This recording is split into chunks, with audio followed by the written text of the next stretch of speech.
Assalamualaikum warahmatullahi wabarakatuh. Pada video kali ini berisi tentang koneksi antar materi modul 2.1 pembelajaran berdiferensiasi.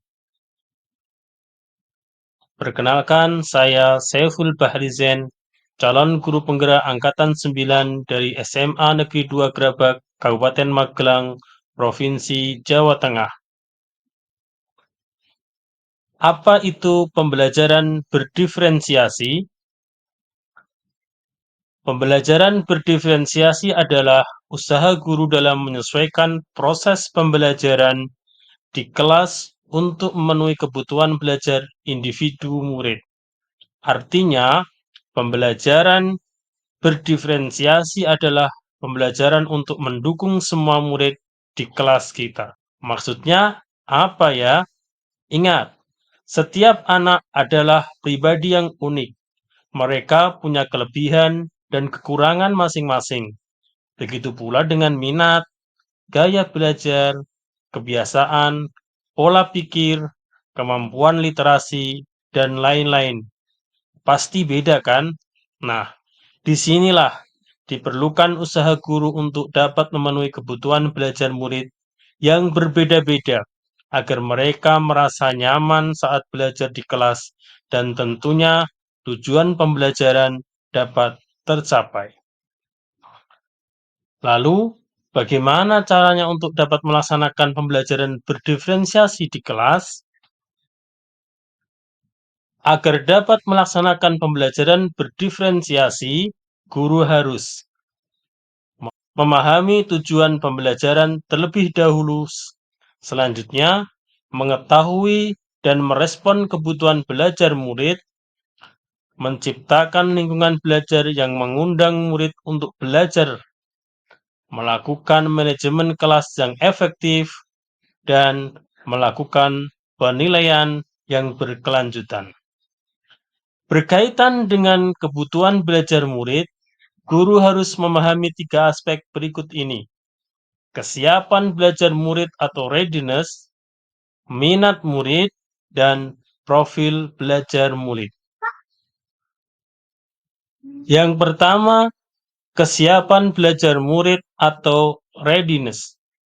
Kesiapan belajar murid atau readiness mengharuskan guru untuk menilai pengetahuan awal dan menentukan apa yang telah murid ketahui dan di mana murid berada.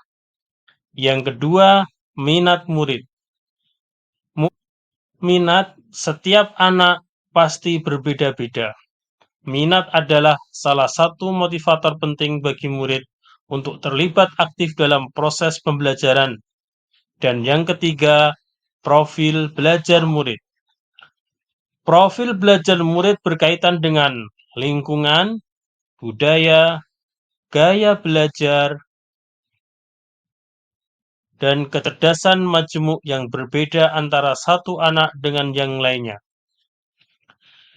Kebutuhan belajar murid dapat diidentifikasi berdasarkan cara-cara berikut ini: mengamati perilaku murid-murid, mengidentifikasi pengetahuan awal, mereview dan melakukan refleksi terhadap praktik pengajaran, berbicara dengan guru murid sebelumnya, membaca rapot murid di kelas sebelumnya, atau bisa juga menggunakan berbagai penilaian formatif dan diagnostik.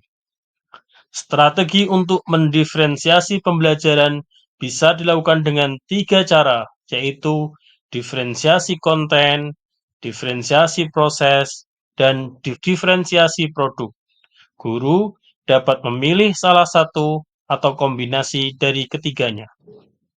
Diferensiasi konten berkaitan dengan apa yang kita ajarkan seperti materi, konsep, atau keterampilan yang perlu dipelajari berdasarkan kurikulum.